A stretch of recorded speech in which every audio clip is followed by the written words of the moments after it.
Cyber risk for companies is a very serious subject. Many companies are either avoiding thinking about it, maybe head in the sand ostrich style, but cyber risk in many measurements is actually more probable, more likely, and even more severe than any other type of risk. Could be product liability, could be fire, could be premises liability. Cyber risk is a big deal. So what is the reality of the marketplace? Well, this is a great article from Financial Times saying the corporate world is losing its grip on cyber risk. Losing its grip. What does that mean?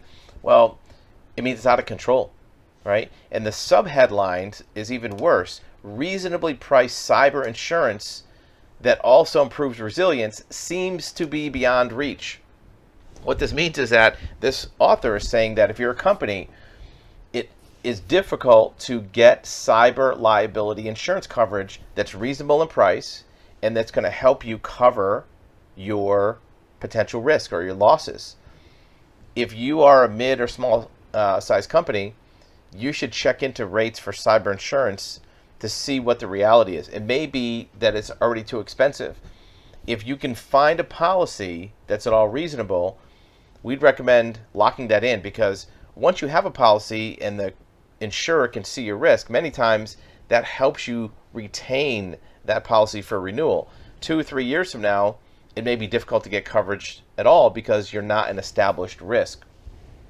If you've not checked for coverage or checked for availability of markets, you may want to do that, because even if you're not able to get coverage, the questions that are asked by that underwriter will help you see some of the risk that your company might have. Look, you might get rejected for coverage. The underwriter might say, look, your company is too much of a risk. We can't take on this policy.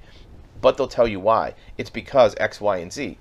And those could be reasons that help you maybe make some adjustments within your operations, within your sales process, your IT department, that could help reduce some of those risks.